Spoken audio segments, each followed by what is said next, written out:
Rumah yang tertata rapi dimulai dari pemikiran yang minimalis. Halo semuanya, nama saya Michael. Selamat datang di channel saya, Sikutu Buku. Kali ini saya akan bahas buku The Joy of Less karya Francine J. Sebelum kita mulai, buat kalian yang mau support channel ini agar terus berkarya, caranya gampang banget.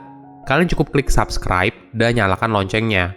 Dukungan kalian membantu banget supaya kita bisa rutin posting dan bersama-sama belajar di channel ini. Buku ini membahas soal memiliki barang yang lebih sedikit ternyata merupakan kunci dari kebahagiaan. Apakah kamu pernah merasa kewalahan, bukannya senang dengan semua harta benda yang kamu miliki? Jika iya, mungkin sudah saatnya ada yang harus kamu ubah. Coba bayangkan, rumah sebagai tempat yang nyaman, bukan hanya sekedar tempat untuk menyimpan barang sebanyak-banyaknya.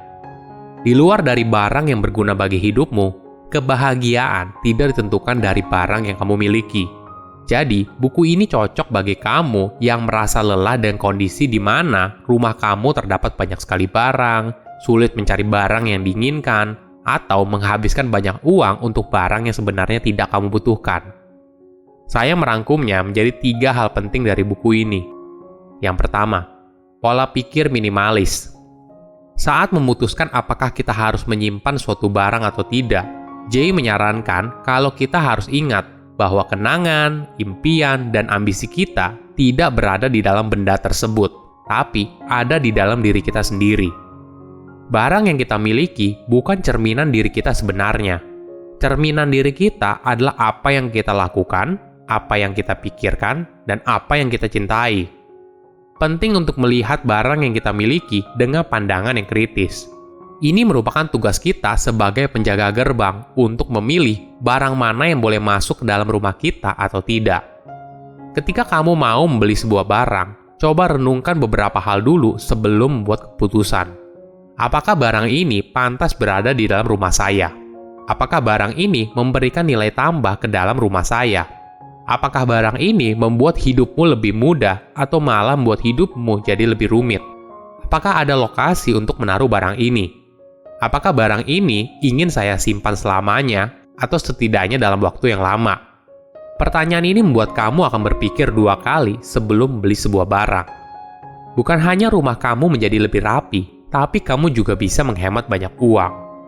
Untuk membangun mentalitas minimalis, kamu bisa membagi barang yang kamu miliki menjadi 3 kategori, yaitu berguna, indah, dan sentimental.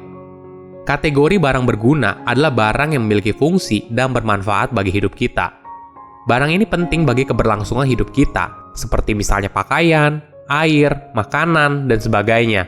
Tapi kategori barang ini juga termasuk barang yang bisa membuat hidup kita menjadi lebih mudah, seperti ranjang, pena, laptop, piring, dan sebagainya.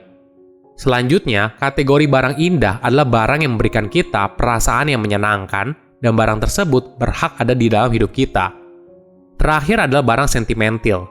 Ini adalah kategori barang yang menjadi pengingat terhadap seseorang, tempat, atau peristiwa tertentu yang bermakna bagi hidup kita. Ingat, memiliki barang yang lebih banyak tidak mencerminkan keberhasilan hidup. Sederhananya seperti ini. Memiliki banyak buku tidak berarti kalau kamu lebih pintar daripada orang lain. Kedua, tips merapikan rumah.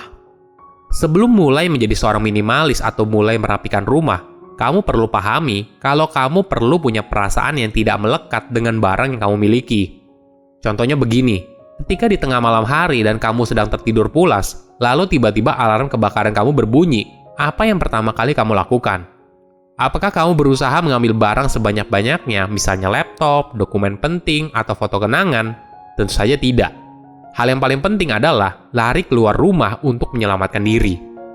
Nah, kalau begitu, dalam kondisi genting, barang material tidak lagi menjadi hal yang penting.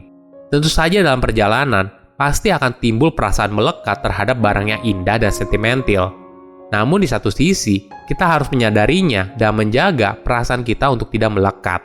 Karena barang yang indah dan sentimental bukanlah barang yang sangat penting.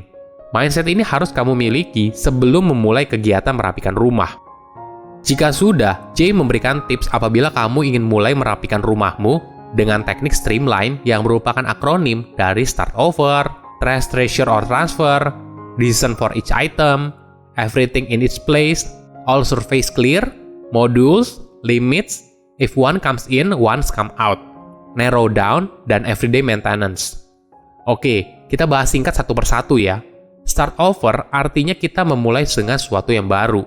Kamu bisa memulainya dari satu bagian rumahmu dulu. Misalnya, kamu bisa mulai dari ruang keluarga atau ruang tamu.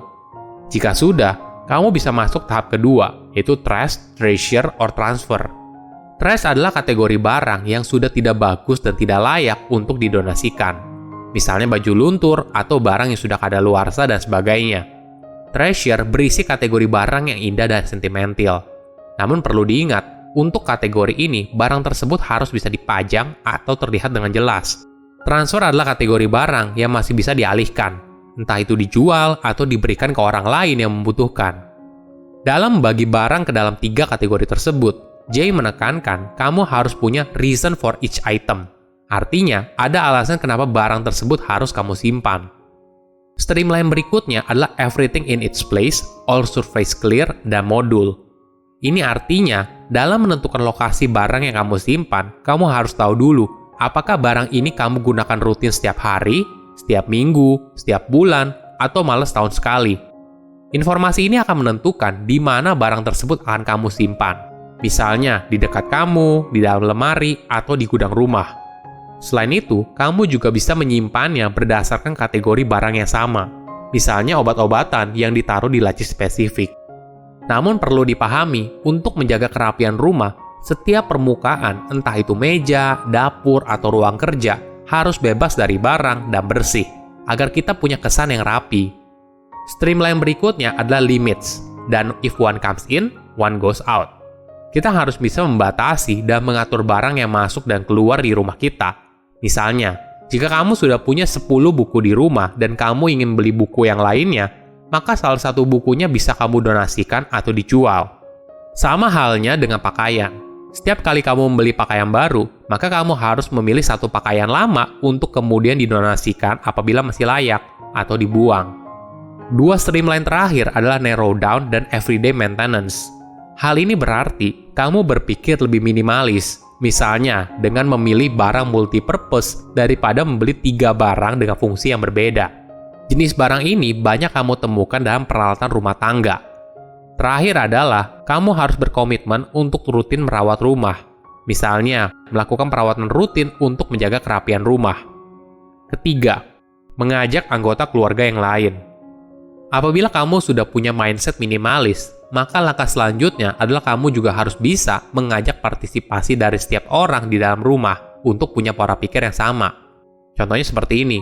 Kamu bisa memberikan contoh kepada anakmu kalau hidup tidak selalu harus berisi barang material.